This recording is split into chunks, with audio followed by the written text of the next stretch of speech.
नमस्कार भारत। चलिए शुरू करते हैं आज का टॉपिक। आज से हम पूरे एक साल का मतलब 2023 का 2023 का जनवरी टू लेके दिसंबर तक एक साल का कंप्लीटली करंट अफेयर्स डिस्कशन करेंगे। वो हिस्से में सब्जेक्ट वाइज हम इसको डिवाइड कर चुके हैं। हम पॉलिटी का करेंगे, पॉलिटी एंड गवर्नेंस का, देन इकोनॉमिक्स का, इंटरनेशनल अफेयर्स का, और जो कल्चर, आर्ट एंड कल्चर का, एनवायरनमेंट का, तो इस तरह से सभी, और साइंस एंड टेक्नोलॉजी, इस तरह से सभी सब्जेक्ट का हम करंट अफेयर्स डिस्कशन करेंगे। ठीक है, तो एक मैराथन, इसको आप मैराथन कह सकते हैं, तो प्लीज इसको मिस मत कीजिए, बहुत ही इंपॉर्टेंट है। This is very much important for you, so please kindly attention please. Okay, तो चलिए पहला क्वेश्चन शुरू करते हैं। पहला data number 1, collegium system. Collegium system Colosseum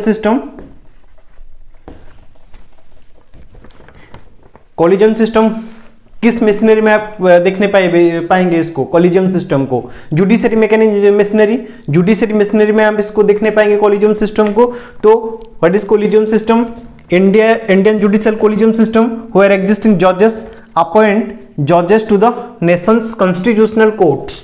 okay, Indian judicial collegium system, Indian judicial collegium system क्या है? Where existing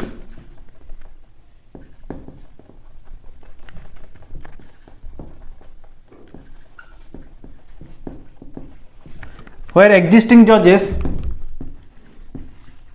appoint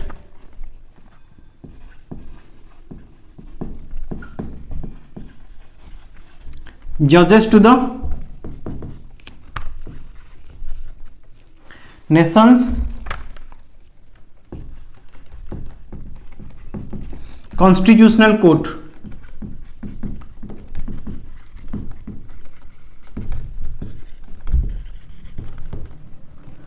okay, where Indian judicial collegium system क्या है? वेयर जहां पे एग्जिस्टिंग जजेस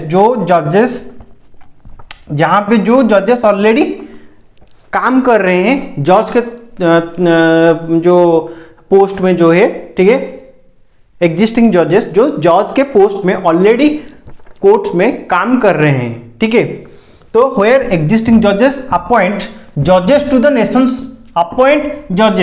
नेशंस कॉन्स्टिट्यूशनल कोर्ट। तो संवैधानिक जो व्यवस्था का, जो हमारे जुडिशियल सिस्टम का है, तो वहां पे जो जजेस को अपॉइंट करने में, ठीक है, अपॉइंटमेंट उनको देने में किसका भूमिका रहता है? जो एग्जिस्टिंग जजेस, ऑलरेडी जो जज है, जो जुडिशियरी में, जो कोर्ट में जो जज के जो पोस्ट है, वहां पे जो आदमी बैठे हैं, जो जजेस बैठे हैं, वो ही जजेस अपॉइंट करते हैं किनको? जो जो पोस्ट के लिए जो जजेस है उनको अपॉइंटमेंट देते हैं। ठीक है, वो ही अपॉइंट करते हैं। उनका एक बेंच होता है, वो वहां से ही उनका डिस्कशन होके वो नया जज को, कौन नया जज होगा, कौन एलिजिबल है नया जज के लिए, तो उसको अपॉइंटमेंट दिया जाता है। ठीक है, तो ये है कॉलिजियम सिस्टम, ये है कॉलिजियम सिस्टम हमारे देश का। ओके, तो क्वेश्चन नंबर 1, चलिए क्वेश्चन डिस्कशन करते हैं। Power of parliament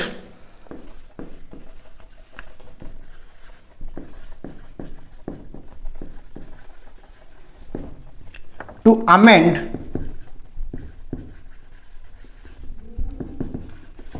amend the constitution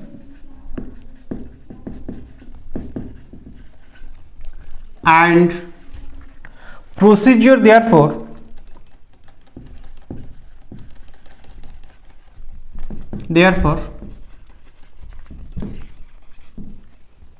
says which article? It says which article? Power of Parliament to amend the Constitution and procedure therefore. Okay, says which article? Option A, article 370, article 370. Option B, article 399. Option C, article 258. Option D, article 250A, 258A. Option E, none of the above.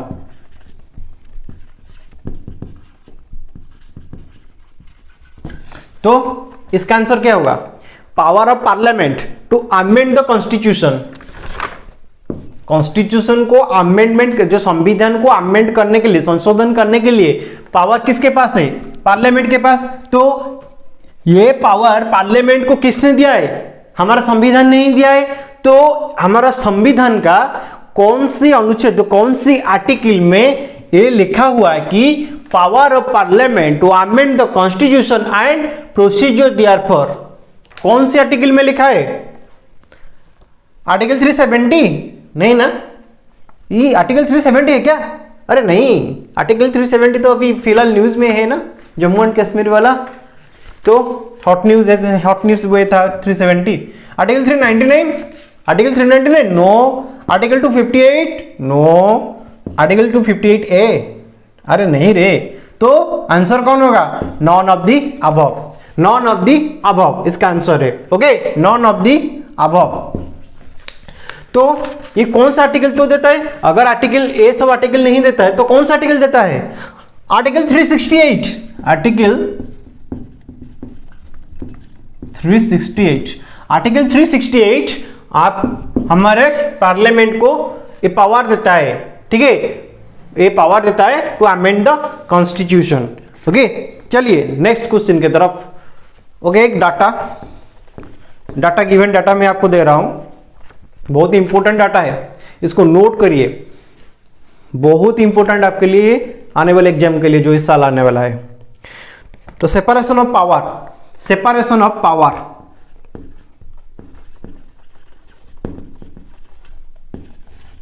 Separation of power. तो जो power separation है किन किन में है? किन किन में है? जुडिशियरी पावर सेपरेशन, अगर इस तरह का ट्रायंगुलर, एक ट्रायंगुलर फॉर्मेट में हम समझें, इसको समझने के लिए पहले पावर सेपरेशन किन किन में है? जुडिशियरी में है, देन एग्जीक्यूटिव गवर्नमेंट,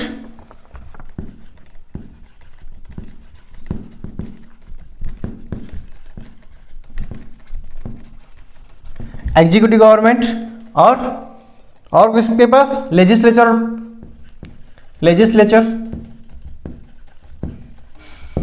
तीनों ही पावर है ना, तीनों ही पावर है, जुडिशियरी, एग्जीक्यूटिव गवर्नमेंट और लेजिस्लेचर। जुडिशियरी का काम क्या है? Power to put law into action. Judiciary का काम क्या है? Power to put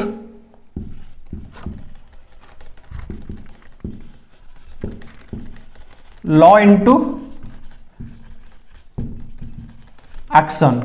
judiciary power to put law into action. Then executive government, executive government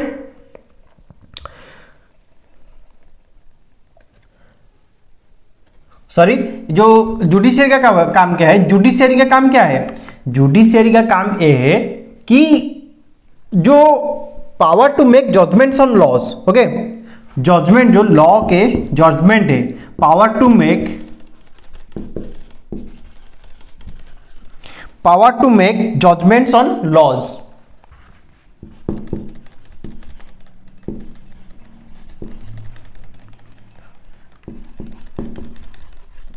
power to make judgments, okay, power to make judgments on laws. Judiciary इनका control में power है क्या? To make judgments on laws, okay. और executive के control में क्या, कौन सा पावर है? To put law into action, to put law into action executive में कंट्रोल है। Power to put law into action, ठीक है। Then legislature, power to make and change law. Legislature कौन क्या करते हैं, जो लेजिस्लेटिव बॉडी वो क्या करते हैं, पावर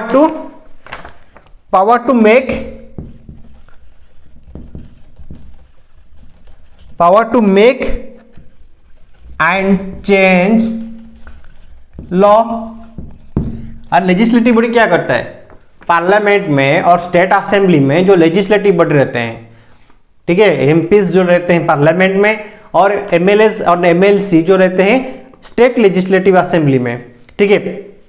तो वो क्या करते हैं, उनके हाथ में कौन सा power, to make and change the law, वो अमेंडमेंट करके चेंज करते हैं लॉ को, कॉन्स्टिट्यूशन को अमेंडमेंट करके वो क्या करते हैं, लॉ को चेंज करते हैं, और लॉ को वो भी वहां पे बिल लाके जो प्रस्ताव देके और बिल लाके जो पार्लियामेंट का अपर हाउस और लोअर हाउस में उसको पारित करके क्या करते हैं, लॉ बनाते हैं। वो लॉ बनाते हैं और लॉ को चेंज करते हैं। उनके हाथ में ए पावर है, लेजिस्लेटिव बॉडी के हाथ। एग्जीक्यूटिव गवर्नमेंट के हाथ, जो एग्जीक्यूटिव गवर्नमेंट है उनके हाथ क्या पावर है, to put law into action. जो लॉ इन्होंने लेजिस्लेटिव बॉडी ने बना दिया जो लॉ को, तो वो लॉ को इंप्लीमेंटेशन कौन करेगा, एग्जीक्यूटिव गवर्नमेंट, ओके। उसको एक्शन में कौन लाएगा, इंप्लीमेंटेशन उसका कौन करेगा उस लॉ को, एग्जीक्यूटिव गवर्नमेंट। तो एग्जीक्यूटिव गवर्नमेंट का पावर है।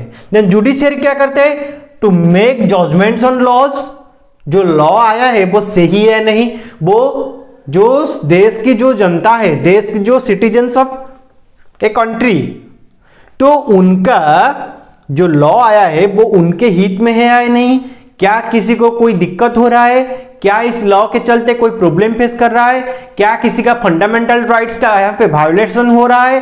तो इस सभी को कौन जजमेंट करता है, जुडिशियरी। तो इसके जुडिशियरी के पास वही पावर है। तो हम पढ़ रहे हैं क्या, अभी हम जान रहे हैं सेपरेशन ऑफ पावर के बारे में, ओके, सेपरेशन ऑफ पावर्स। तो फिर तो क्वेश्चन लीजिए, एक क्वेश्चन लीजिए।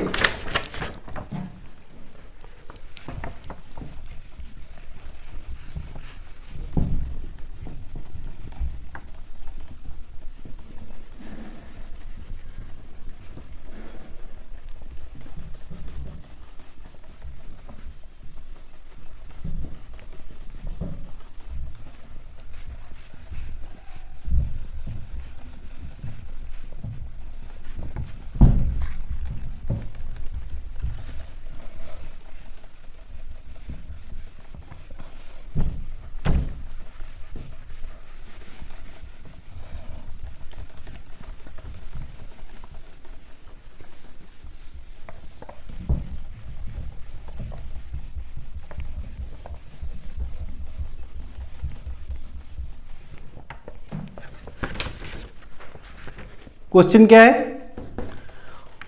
Although absolute and rigid separation of power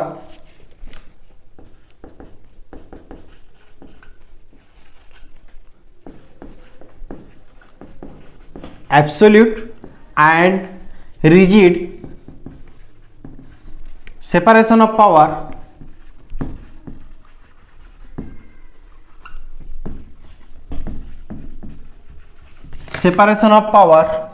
does not exist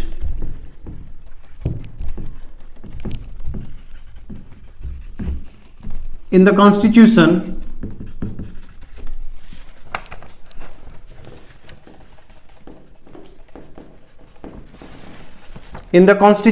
then certain articles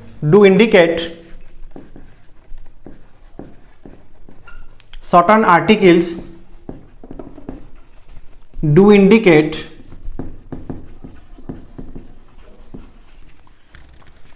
towards separation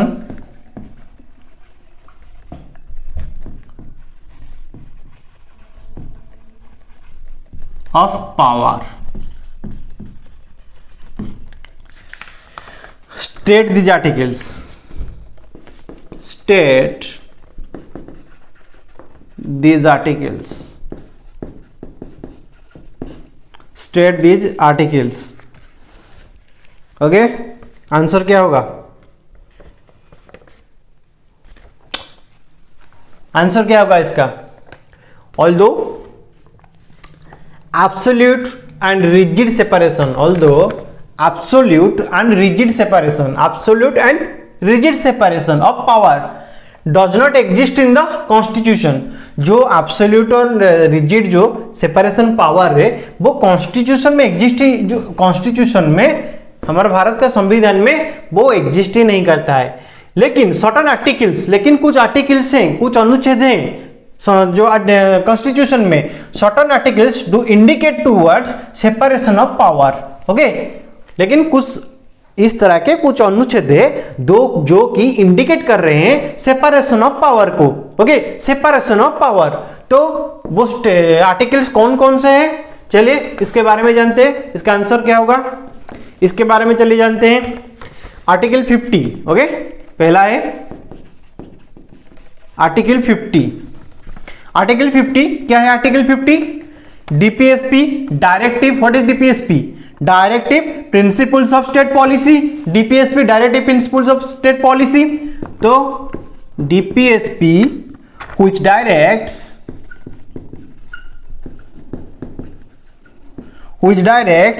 state to separate the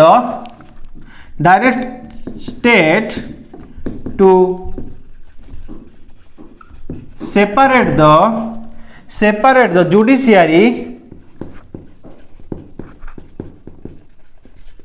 from the executive.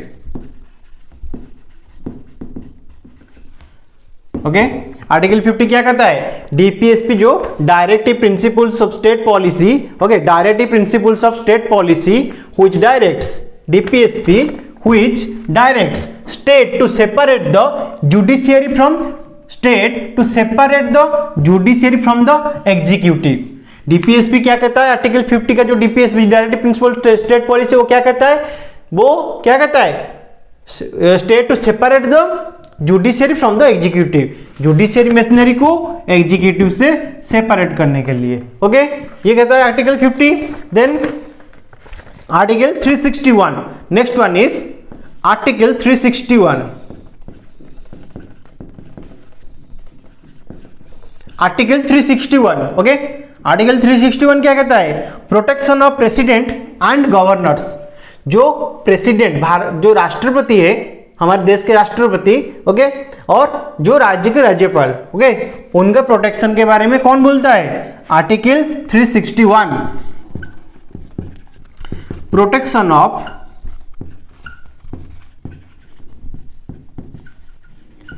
President and governors. Protection of president and governors. Then next article is what? Article 105, 105, article 105 and 194, article 105 and 194, what? Possession and privileges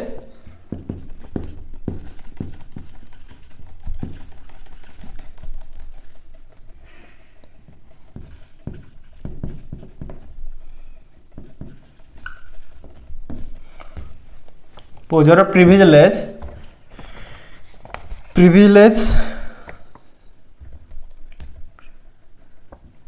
state legislature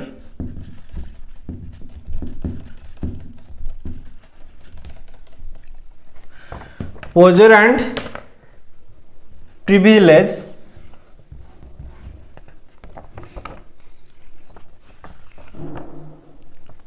state legislature and members।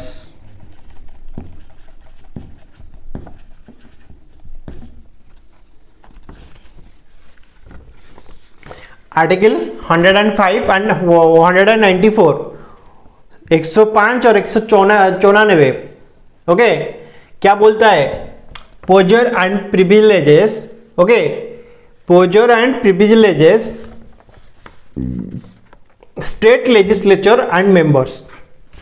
State legislature and member को जो privilege जो मिलता है, okay, जो उनको जो privilege मिलता है, तो वो कौन कहता है? स्टेट जो लेजिस्लेचर और मेंबर्स को जो मिलता है प्रिविलेज जो मिलता है उनको आर्टिकल 105 एंड 194 ही बोलता है। Then next come to article 122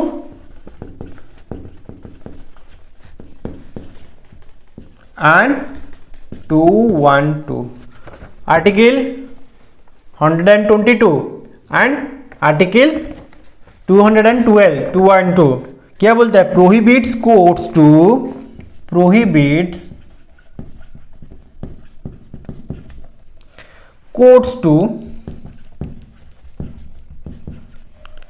inquiry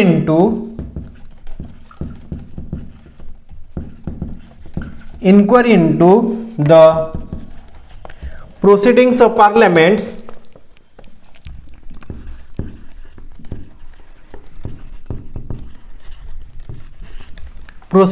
parliaments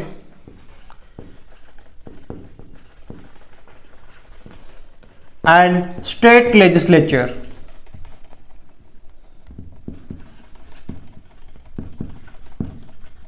state legislature क्या बोलता है? आर्टिकल 122 एंड 212 क्या बोलता है? Prohibits courts to inquiry into the proceedings of parliaments और स्टेट लेजिस्लेचर। ओके, ये कोर्ट को जो इंक्वायरी होता है, इंक्वायरी प्रोसीजर जो होता है किनके? पार्लियामेंट्री मेंबर जो है और स्टेट लेजिस्लेटिव मेंबर जो है। ओके, इंक्वायरी वो उनके एग्नेस्ट जो इंक्वायरी बैठता है पार्लियामेंट और स्टेट लेजिस्लेचर के against. Okay, parliament and state legislature के एग्नेस्ट। तो इसको कौन प्रोहिबिट करता है?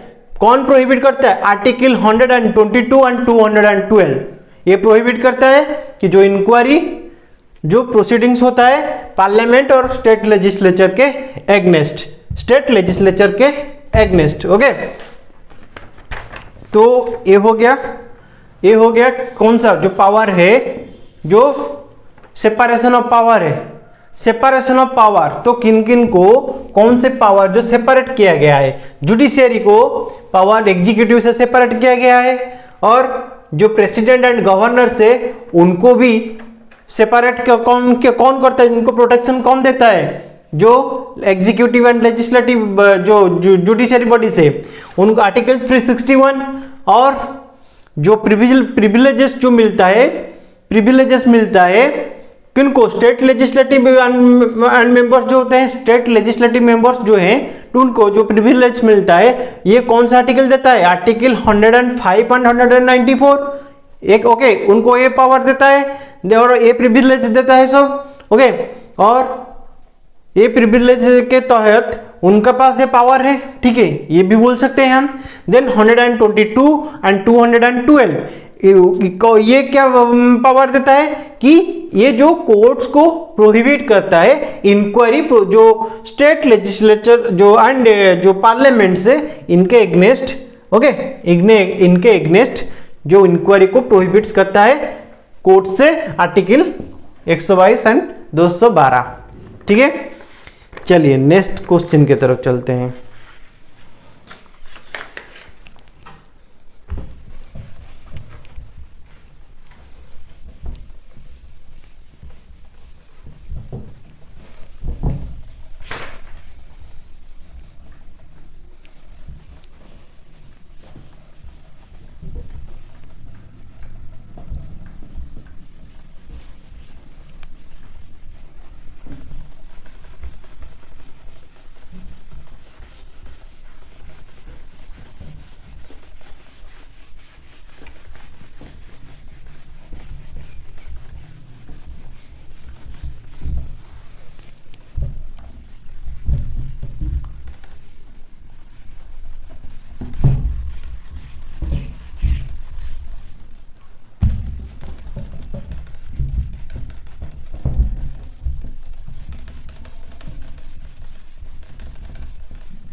Next question,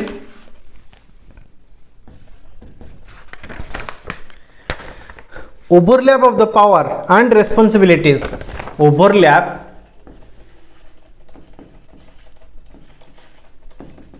of the power, overlap of the power and responsibilities.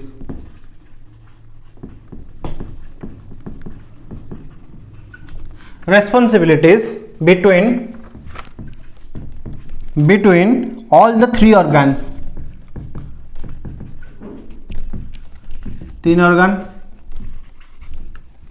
executive, judiciary and legislative of the state manifested, organs of the state manifested,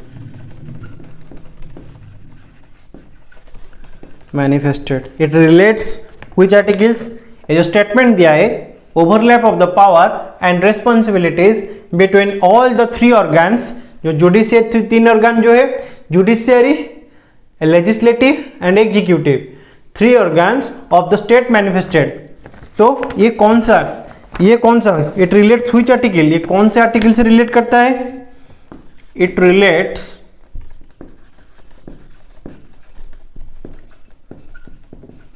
which article, चलिए इसका answer जानते हैं। आर्टिकल 13, आर्टिकल 13 क्या बोलता है? Judicial review, article 13 judicial review,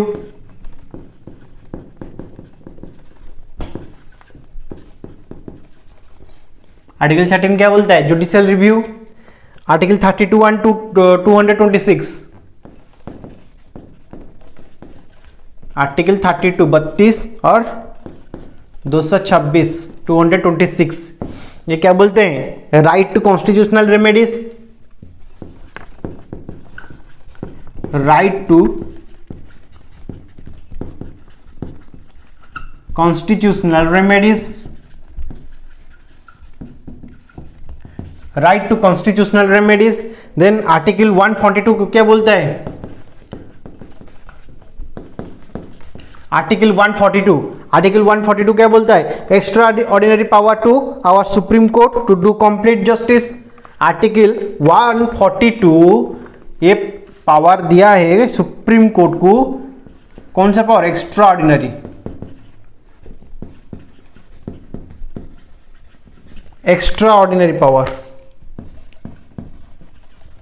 extraordinary power to our Supreme Court, to do complete justice, to do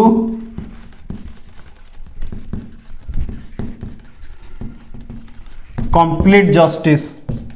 article 142 ये power देता है, ओके, ये पावर देता है किसको? Extraordinary power to our supreme court to do complete justice, ठीक है, to do complete justice, okay.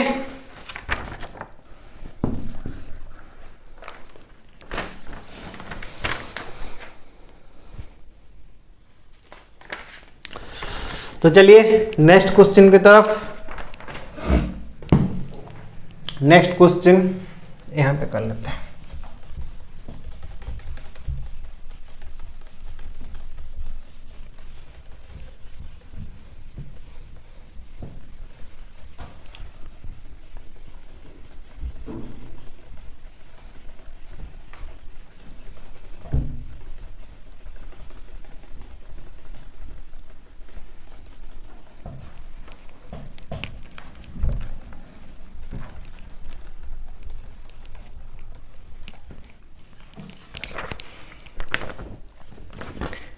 Next question, what are the importance of separation of power in India, ठीक है।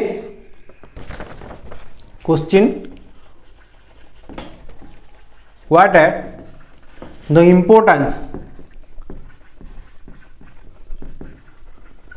Importance of separation of power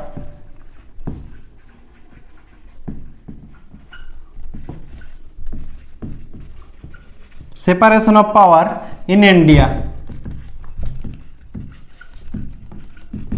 Bharat में, ठीक है, जो separation of power की importance क्या है, क्यों सेपरेशन ऑफ पावर चाहिए, क्यों हमको जो तीन ऑर्गन्स है उनमें जो पावर है वो सेपरेट होना चाहिए, ना कि वो इंटरलिंकिंग पावर होगा, जो तीनों के तीनों एक ही धागे में बंधे होंगे, इस तरह तो नहीं चाहिए। इस तरह होगा तो एकदम सत्यानाश हो जाएगा हमारा देश का। तो इसका आंसर चलिए जानते हैं, इसका आंसर क्या होगा? Importance of separation of power in India. इसका answer first one, protection of citizens right, protection of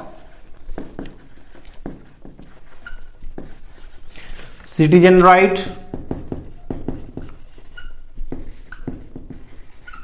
protection of citizen right. Then second क्या होगा? इंपोर्टेंस, फर्स्ट इंपोर्टेंस हो गया। Then second importance, prevents abuse of power, prevents abuse of power.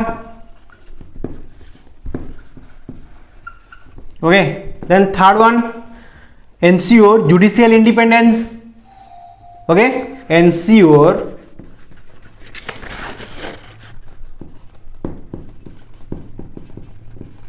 judicial independence, ensure judicial independence. Then functional specialization, fourth one is functional specialization,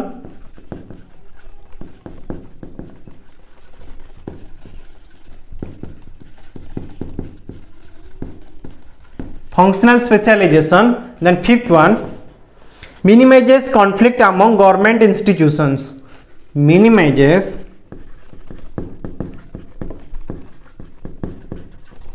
conflict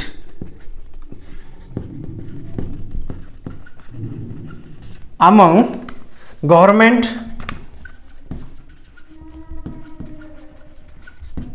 institutions. Okay, first importance is protection of citizen right, protection of citizen right. Then second one, second importance क्या है? Prevents abuse of power, जो abuse of power है उसको भी prevent करना होगा। Then third one ensure judicial independence, ensure जो judicial independence हमको, द पीपल ऑफ इंडिया हमको क्या चाहिए? जुडिशियरी का जो इंडिपेंडेंस है, ना कि एग्जीक्यूटिव एंड लेजिस्लेटिव बॉडीज जो है, जो ऑर्गन है, वो इंटरफेरेंस दे, वो उनका पावर उन पे दबाव डाले। तो इस तरह से नहीं हो सकता, इस तरह से जस्टिस हमको नहीं मिल सकता अगर जुडिशियरी इंडिपेंडेंस नहीं होगा, जुडिशियल इंडिपेंडेंस हमको नहीं मिलेगा। तो एनसीओ सेपरेशन ऑफ पावर क्या देता है? इंपोर्टेंस वो, इसीलिए तो इसका इंपोर्टेंस है, that is why ensure judicial independence. Then fourth one is what? Fourth one is functional specialization also we needed. Then fifth one, minimizes conflict among government institutions, okay. चलिए next question की तरफ। Next question,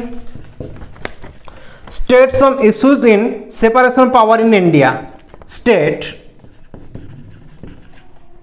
some issues in separation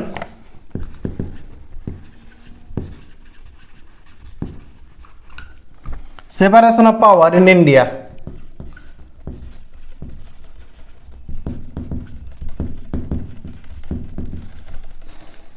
State some issues of what? In separation of power in India. जो क्या issue है, क्या क्या issue आ रहा है? जो सेपरेशन ऑफ पावर जो है हमारे देश में, जो तीनों ऑर्गन के भीतर उनके अंदर जो पावर को सेपरेट किया गया है, तो क्या क्या इश्यूज आ रहे हैं हमारे देश में? चलिए इसका आंसर जानते हैं।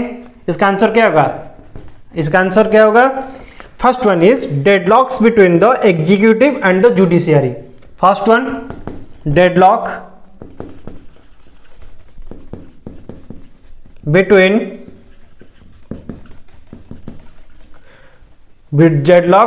between the executive and the judiciary.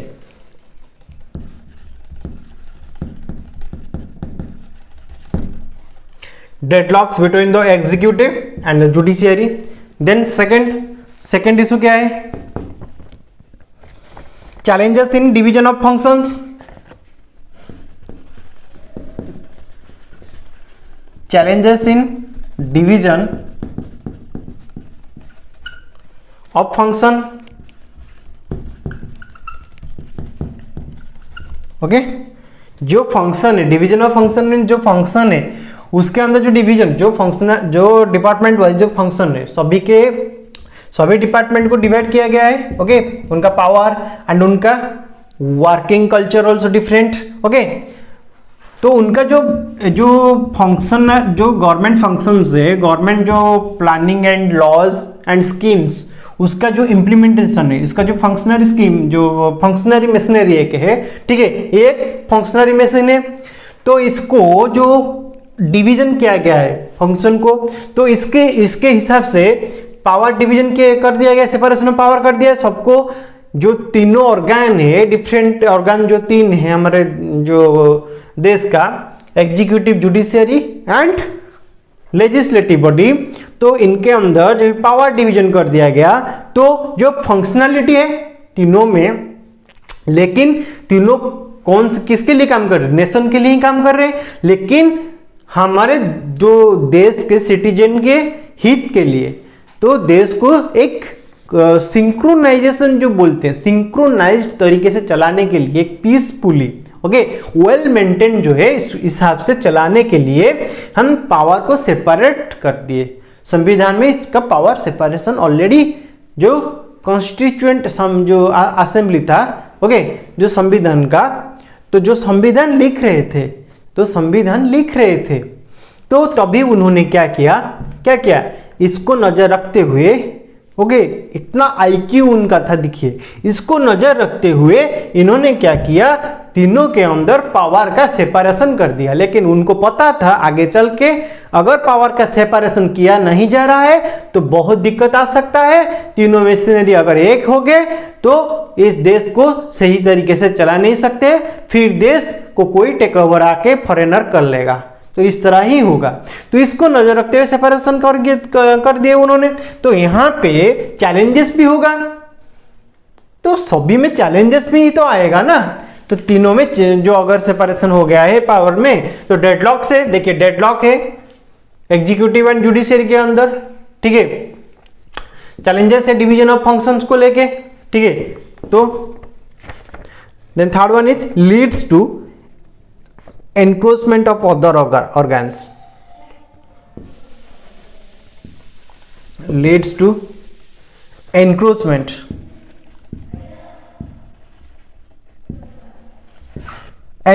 of other organ, right। तो ये तीन ही इश्यूज है। जो इश्यू आ रहा है सेपरेशन ऑफ पावर को लेके, सेपरेशन ऑफ पावर्स को लेके, then NJAC, what is NJAC?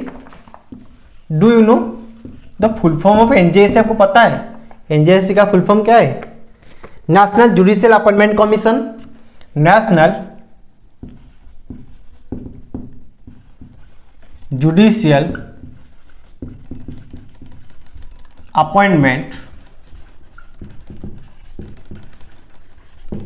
Commission, okay, NJAC का full form national judicial appointment commission. इसको याद कीजिए, नोट कीजिए। तो इसके बारे में चलिए जानते हैं, नेशनल जुडिशियल अपॉइंटमेंट कमीशन के बारे में।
National judicial commission NJC.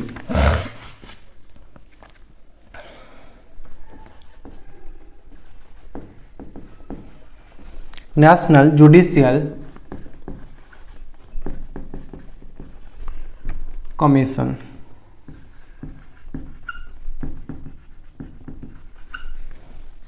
NJC bill 2022, हम बात कर रहे हैं अभी एनजेसी बिल का, national judicial commission bill 2022।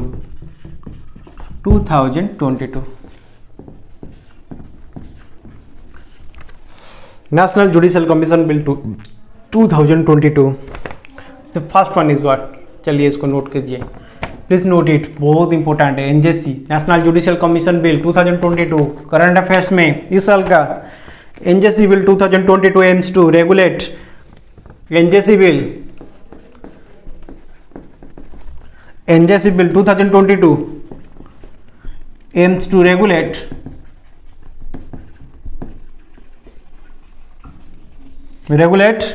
the appointment of judges, regulate the appointment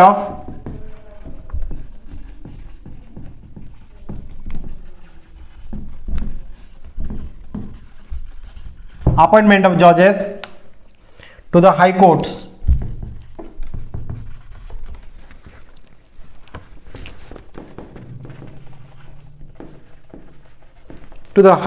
and Supreme Court.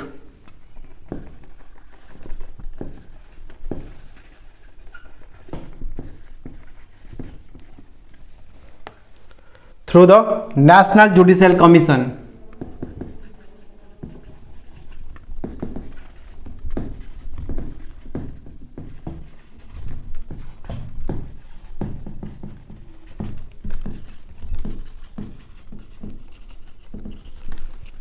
NJC bill 2022 aims to regulate, जो ये NJC national judicial commission bill है, NJC bill 2022 aims to regulate the appointment of जजेस to the high courts, okay, and supreme court through the national judicial commission. ये regulate, NJC bill क्यों आया है? Regulate करने के लिए इसको, जो किसका, जो अब जजेस का अपॉइंटमेंट है supreme court and high court में, तो इसको रेगुलेट करने के लिए नेशनल जुडिशियल कमीशन बिल 2002 लाया गया है। Okay, then second point, bill 6 to regulate the procedure to be followed by the NJC. Bill 6 to regulate the procedure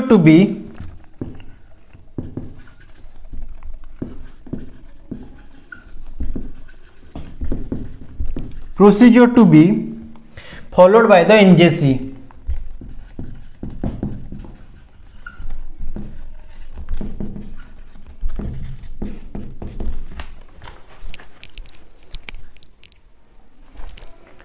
Bill 6 to regulate the procedure to be followed by the NJC national judicial commission. ये bill क्या चाहता है? Bill ये चाहता है कि जो procedure है, जो जजेस का अपॉइंटमेंट का प्रोसीजर है, वो कौन सी जो को फॉलो किया जाए, किसको? National judicial commission. Okay, national judicial commission जो प्रोसीजर लाया है उसको रेगुलेट, जो जजेस का अपॉइंटमेंट में जो रेगुलेशन होगा वो इसके तहत ही फॉलो इसको किया जाएगा। ठीक है, then third point, for recommending persons for appointment,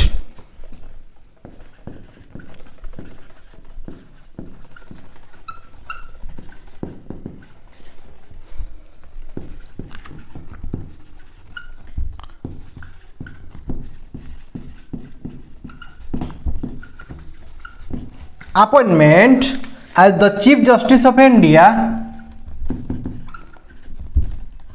Chief Justice of India CJI, okay, Chief Justice of India and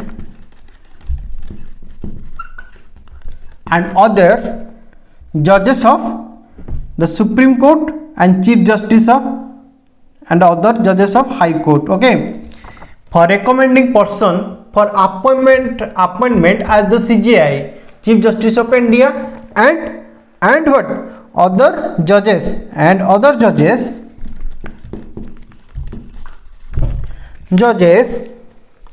of the Supreme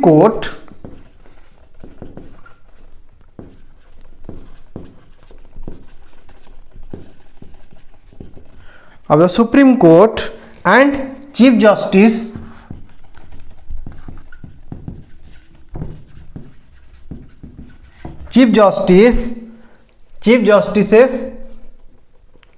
and other judges of High Court. Chief Justices and other judges of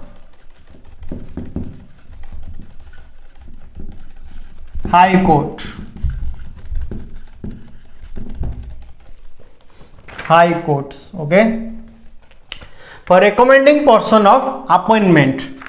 Okay, recommending person जो appointment के लिए किसका, CJI जो chief justice of India and other जजेस of the supreme court, और जो बाकी के जजेस, चीफ जस्टिस एक होते हैं और बाकी के जो जज होते हैं, तो उनका रिकमेंड जो अपॉइंटमेंट के लिए, ओके, उनका अपॉइंटमेंट के लिए, तो ये सब कौन सी किसी बिल की इसीलिए ही लाया गया एनजीसी को, of the supreme court and chief justices and other जजेस ऑफ हाई कोर्ट। जो हाई कोर्ट्स का चीफ जस्टिस है, जो हाई कोर्ट्स जो सभी जो स्टेट्स में, राज्यों में जो हाई कोर्ट्स है भारत के, तो हाई कोर्ट्स का जो चीफ जस्टिस वहां का है चीफ जस्टिस एंड अदर जजेस, उनका जो अदर जजेस होते हैं, और क्या, और कहां पे, सुप्रीम कोर्ट का चीफ जस्टिस एंड अदर जजेस, उनका अपॉइंटमेंट के लिए रिकमेंडेशन दिया जाएगा इस बिल के तहत। ओके, और एक point, for their transfers and to lay down judicial standards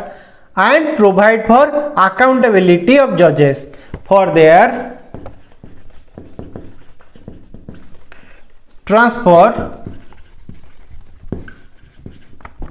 and to lay down judicial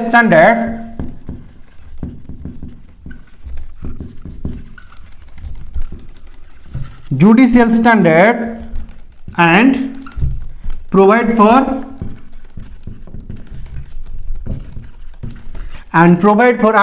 accountability of judges, provide for accountability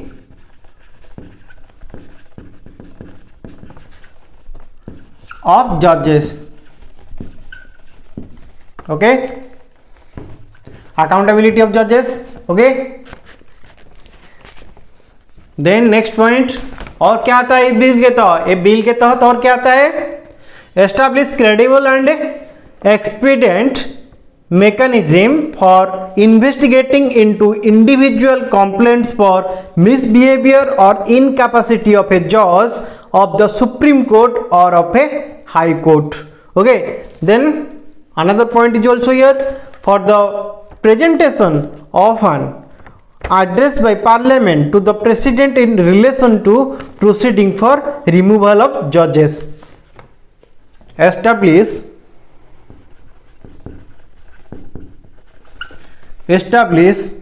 credible and expedient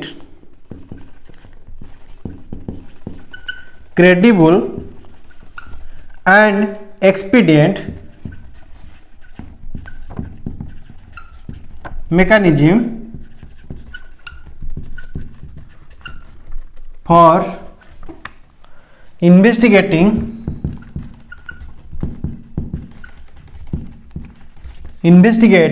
into individual complaints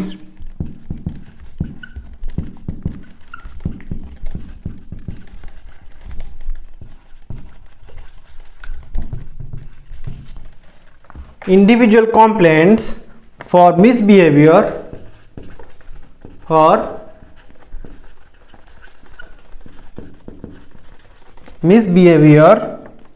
or capacity of a judge of the Supreme Court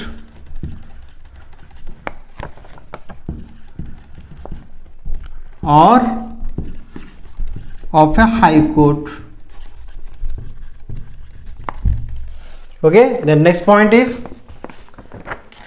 for the presentation of an address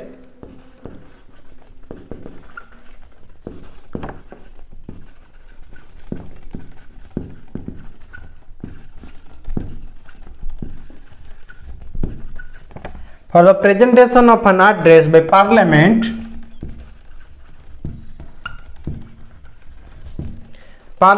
to the president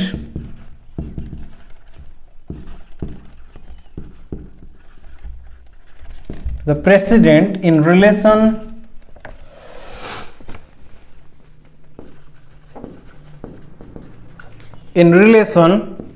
to proceeding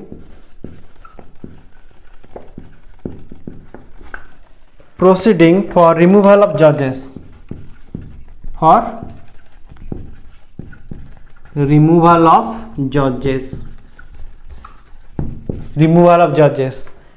okay, for the presentation of an address by parliament to the president in relation to proceedings for removal of judges national judicial commission bill, okay, इस bill में इसको भी add किया गया है, और establish credible and expedient mechanism for investigating into a individual complaints for misbehaviour और capacity of a जज of the supreme court, misbehaviour and incapacity, sorry मैं वही बोल कैपेसिटी कैसे लिख दिया, establish credible and expedient mechanism for investigating into individual complaints, जो individual complaints आएगा इसको इन्वेस्टिगेट करेंगे फॉर मिसबिहेवियर और इनकैपेसिटी ऑफ ए जज ऑफ द सुप्रीम कोर्ट और of a high court, okay.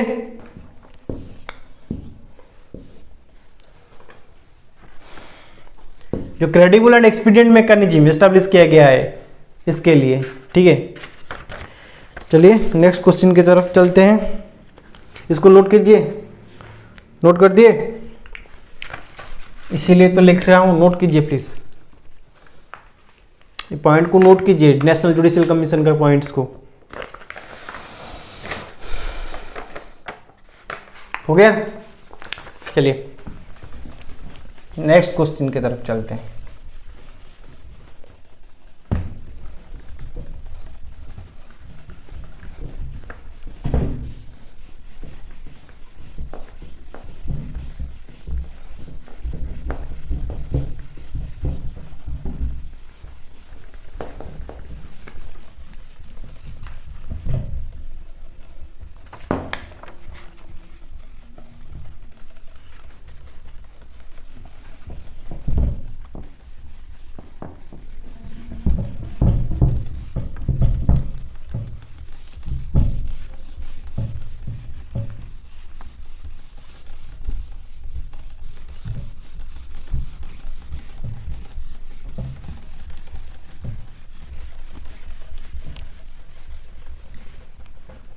Next question,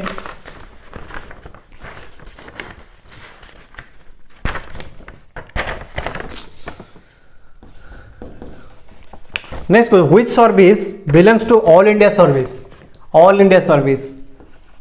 which service belongs to all India service, all India service, which service, option A Indian railway service,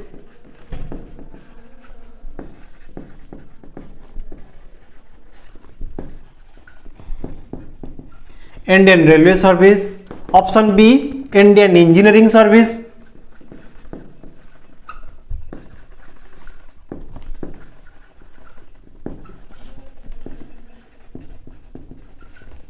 option C Indian economic service,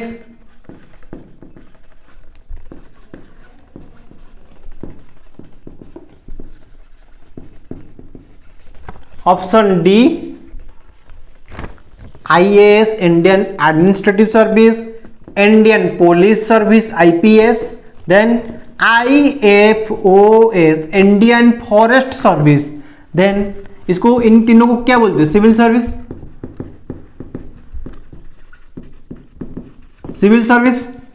तो ये जो चार option दिए गए हैं आपको, which service belongs to all India service, ये जो कौन सी सर्विस ऑल इंडिया सर्विस के तहत आता है। उसके अंदर कौन कौन सी सर्विस आता है? इंडियन रेलवे सर्विस आता है? नहीं यार, इंडियन रेलवे सर्विस नहीं आता है। और इंडियन इंजीनियरिंग सर्विस आता है? No. Then Indian economic service? No. ये एक सेंट्रल गवर्नमेंट जॉब है। इंडियन रेलवे सर्विस ये कौन सी सर्विस में आता है? सेंट्रल गवर्नमेंट, सेंट्रल गवर्नमेंट,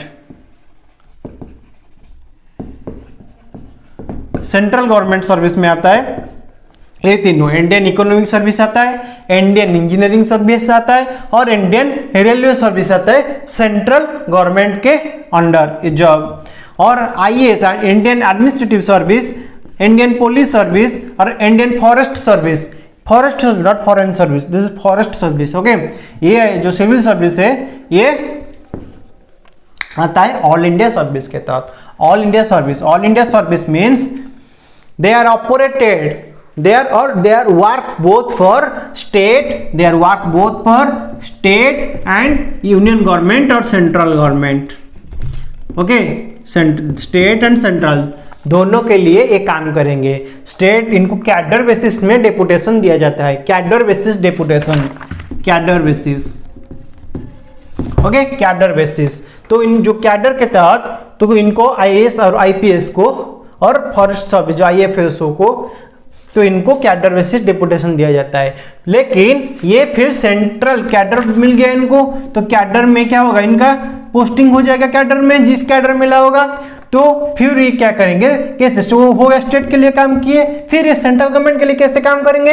इनको डेप्यूटेशन में इनको फिर सेंट्रल डेप्यूटेशन के लिए कॉल आ जाता है, तो ये सेंट्रल डेप्यूटेशन में चले जाते हैं। और भारत सरकार के अंडर ये जो सेक्रेटरी जो पोस्ट है वो डिपार्टमेंट वाइज वो सेक्रेटरी जिस डिपार्टमेंट में इनको आसन किया गया होगा उस डिपार्टमेंट का सेक्रेटरी और एडिशनल सेक्रेटरी के पोस्ट में तैनात होके ये काम करते हैं। तो ये होता है ऑल इंडिया सर्विस। ठीक है,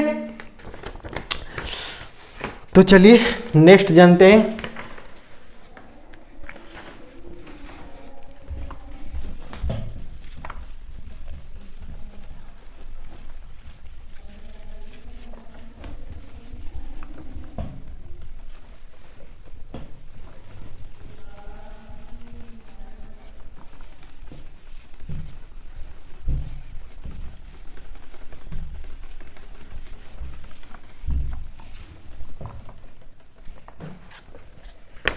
next one is government of NCT Delhi versus union of India case.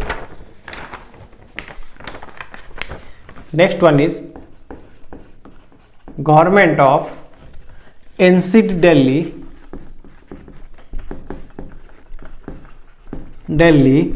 Versus union of India case.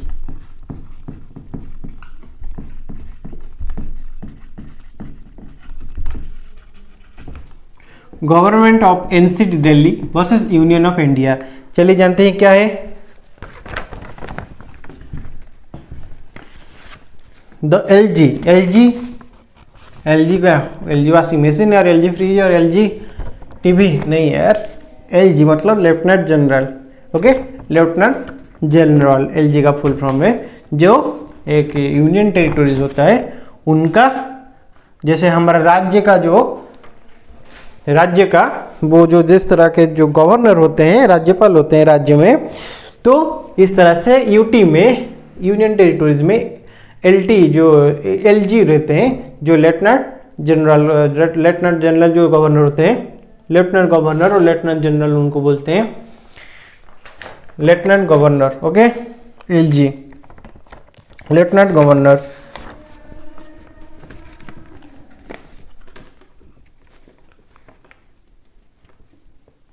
The LG would be bound by the aid and advice of the Council of Ministers. Government of NCT Delhi versus Union of India case. इस case में क्या है? The LG जो lieutenant governor है, lieutenant general, उनको lieutenant general नहीं बोलते, lieutenant governor सही रहेगा उनके लिए, उनका फुल फॉर्म सही है।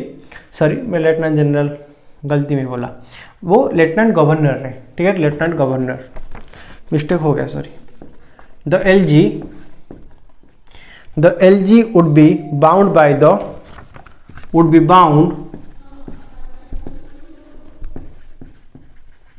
would be bound by the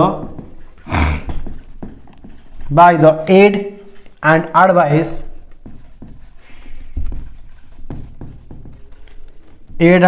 of the Council of Ministers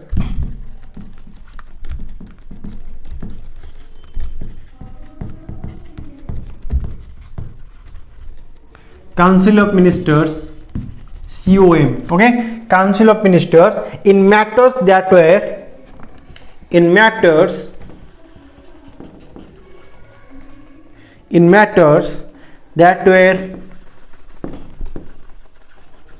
not directly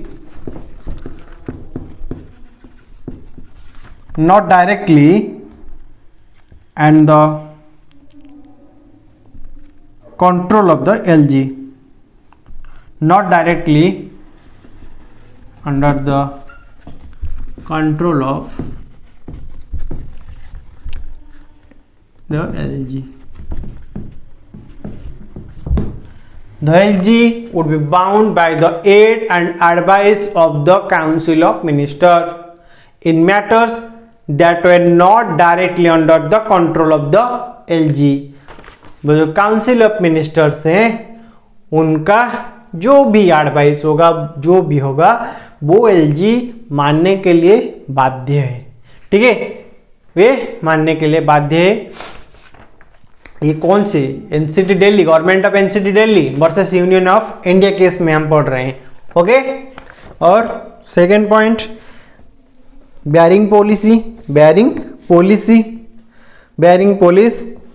public order and land, the LG's concurrence is not required on other issues. Okay, bearing police, public order and land, the LG's concurrence is not required on other issues.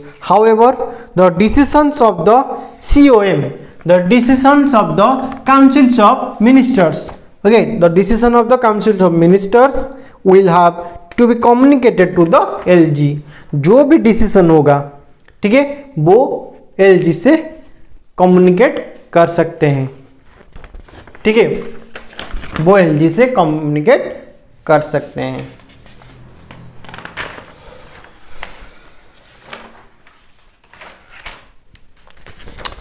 चलिए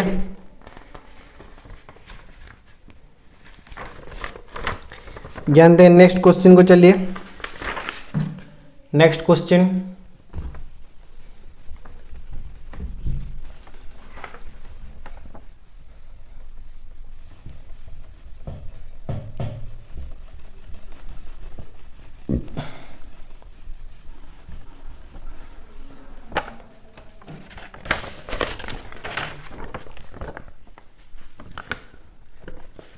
next question क्या कहता है? 69th amendment of the constitution in 1991 says what? 69th amendment, 69th amendment of the constitution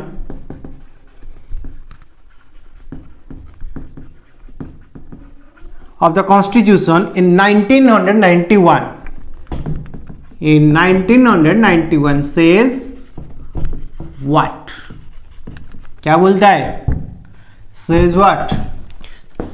69th amendment of the constitution क्या बोलता है? ये बोलता है कि the national capital of Delhi, the national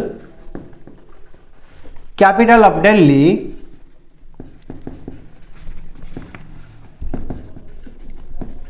the national capital of Delhi special status with its own democratically elected government and legislative assembly। ये 69th amendment of the constitution में किया गया है कि the national capital of Delhi special status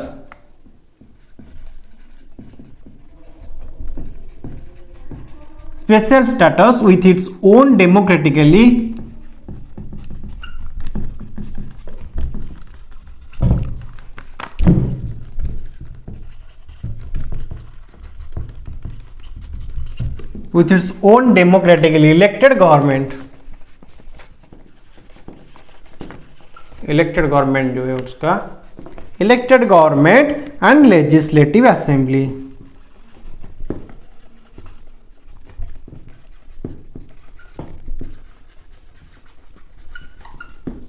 okay, ये 69th amendment में constitution में किया गया है, अमेंडमेंट किया गया है कि the national capital of Delhi special status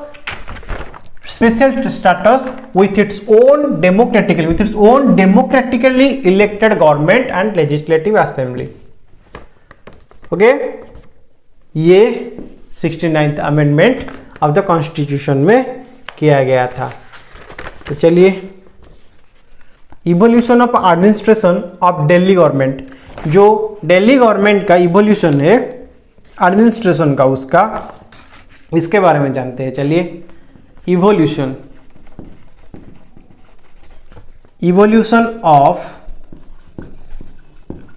administration of Delhi government.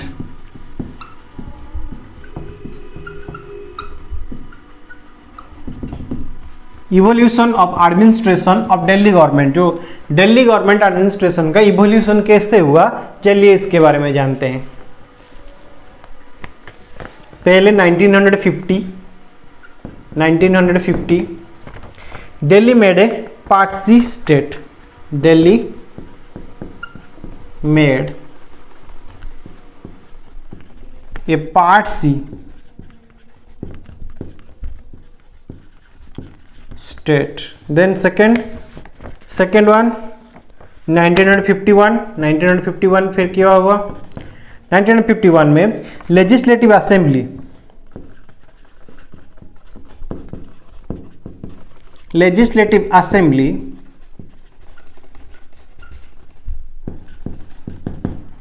was created with elected chief minister।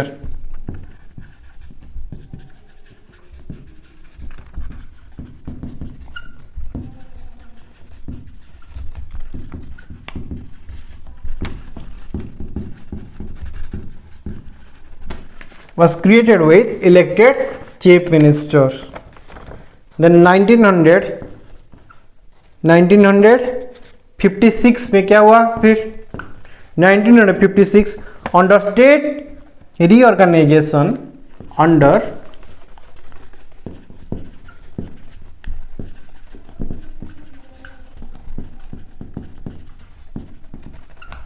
State reorganisation act, Delhi became UT।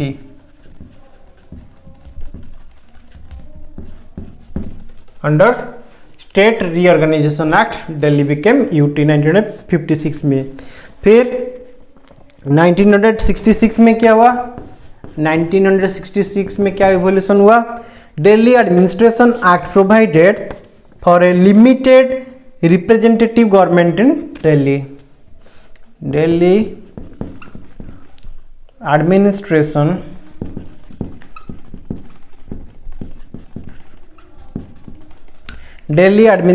Act provided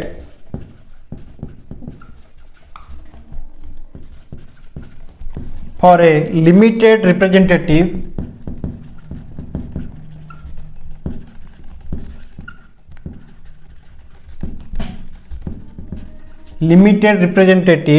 government in Delhi.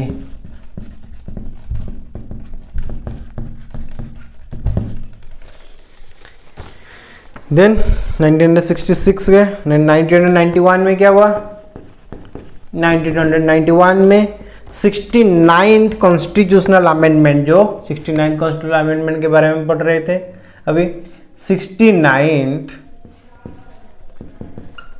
Constitutional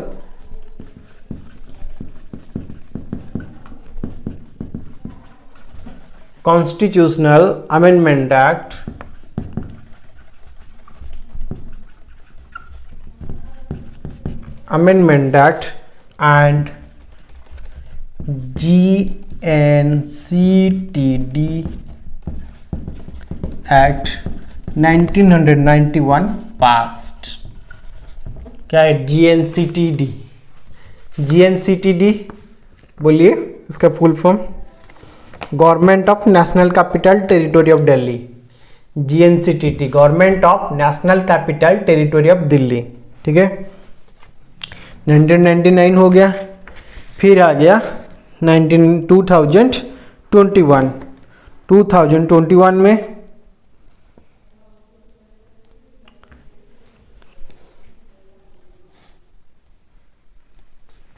2021 GNCTD amendment act 2021 GNCTD amendment act 2021 GNCTD Amendment Act 2021, that is government of GNCTD government of National Capital Territory of Delhi। GNCTD government of national capital territory of Delhi. तो इसका evolution पहले 1950, 1951, 1956, 1966, 1991, then 2021।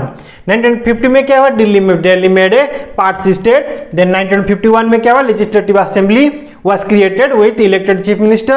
okay, then 1956 में क्या हुआ, under state reorganization act Delhi became the UT। okay, then 1966 में क्या हुआ, Delhi administration act provided for a limited representative government in Delhi।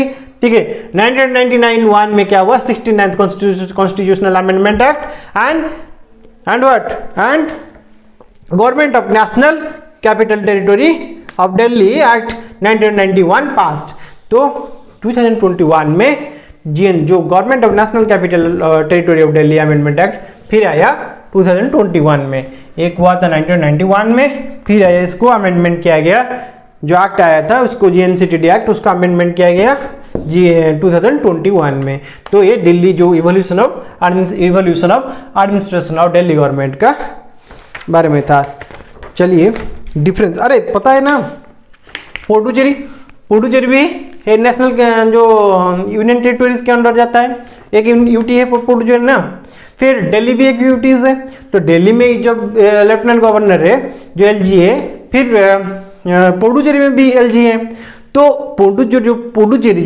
Puducherry LG और दिल्ली का जो LG उनका पावर क्या सेम है? पावर सेम है? नहीं, उनका पावर सेम नहीं है, उनका पावर सेम नहीं है। उनके बारे में जानते हैं अभी। ओके,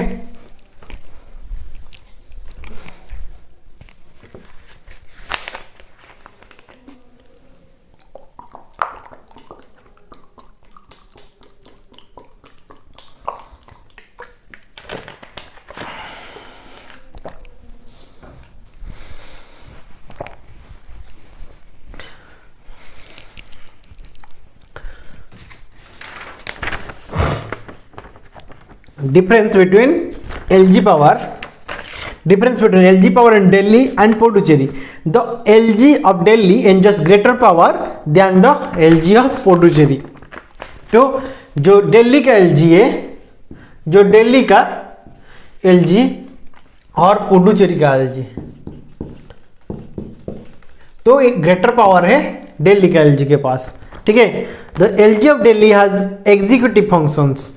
तो उनके पास दिल्ली का जो LG है, उनके पास एग्जीक्यूटिव फंक्शंस का जो कैपेसिटी ऑफ पावर है, that allows him to exercise his powers in matters connected to public order, police and land.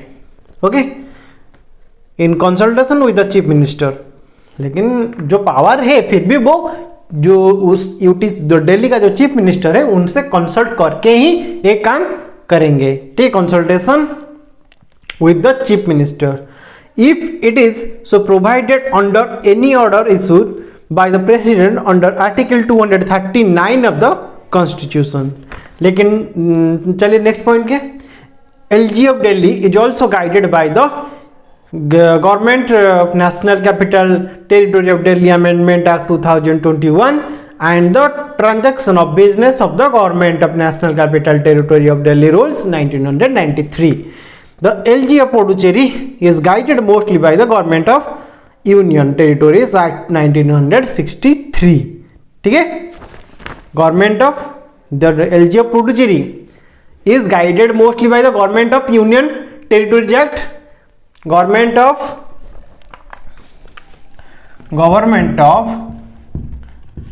Union territories act 1963, government of union territories act 1963 जो पुडुचेरी का गवर्नमेंट बेसिकली गाइडेड है इस act के तहत। Then article 239 and 239 AA of the Constitution as well as the GNCTD Amendment Act 2021 clearly underline that Delhi is a UT. Okay, Delhi Article 239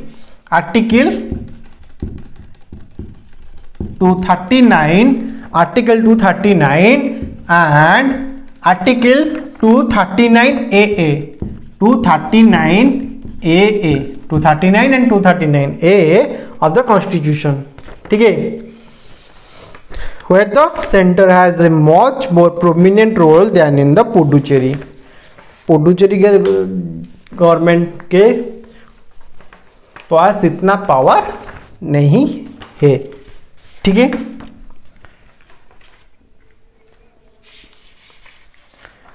चलिए next की तरफ चलते हैं, ठीक है।